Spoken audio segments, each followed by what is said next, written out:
I have the misfortune of seeing children who may never go to school. The misfortune of seeing girls who, for just a loaf of bread, could pull down their pants. Find people who said they have been to school and yet they could not speak a word of English. And it's like the whole world continues as if this isn't a problem. And it keeps me awake. And then I think that for me was my call into NGO world. So in 2020, we piloted a project we call the Young Entrepreneurs Club.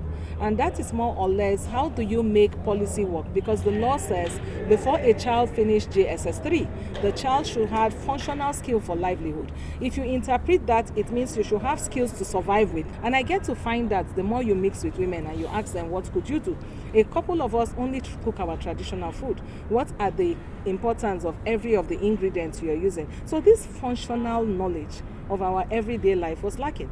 And then if you are familiar with COVID-19, we got stuck because there are no eateries anyway.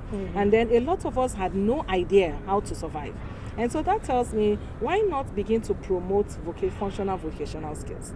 And so we tried the Young alongside the regular Club. curriculum. Exactly, because actually, again, that's the second disconnect I found.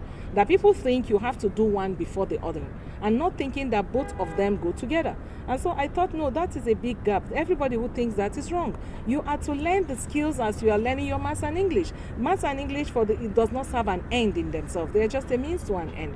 And then you find when people talk about functional literacy, people think you should learn to read and write in non-formal education, but somehow they do not connect it with how you are going to survive. So we started our campaign, and thank God it was a success. So FCT gave us a classroom in Government Secondary School, Piakasa, and in the second year, towards the end of that, we found another link. Why are people not interested in skills? Why do you tell somebody you could learn skills? Well, by the way, some government agencies have told you at one time or the other that they have to pay you to learn skills. And then the irony is, in some places, people want to learn without being paid, and there's nobody to provide them access. So we thought, why not connect all of that? So we came up with the School Sewing Championship, and we thought, piloting in FCT, create a prize, create an incentive for schools, bring everybody together, and then let them compete among their peers and break down the fact of whether you're a public school or you're a private school, whether you are in formal sector or non-formal sector, and see if that would be, and that is what we flagged up.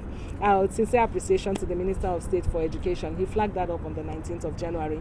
So for everyone in FCT as a pilot state, it's you can actually pick a form, and then you can open into a competition, and the enrollment is going on. So the fact is, you can win a prize that is more than 500,000 for yourself as an individual. You can win a Any prize space for adults? The adult that is not more than 20 years old. Yes, there will be a space for that person. And you know, the interesting part I like about that is when we met with the traditional rulers across the area council, and each of them will tell us that their area council is coming back with a prize. And I thought, wow, this is beautiful. Nigerians across different divides, and now, as curious as I am, if you have this open competition and you give a child in school, by the way, garment making is a WAEC subject. Yes. Clothing and textile is a WAEC and an eco subject. So it means here, if you are in school and you are taking that as one of your entrepreneurship subjects, it now provides a yardstick to see which school is actually creating creative innovators or studentpreneurs. Because if you can sew and you are in school, how much money have you made? And it's not gender-based, right? It's open to everybody. Okay, so whether you're a man or a woman, you can actually contest. So you think you can sew? Let's see what you can do. It's good.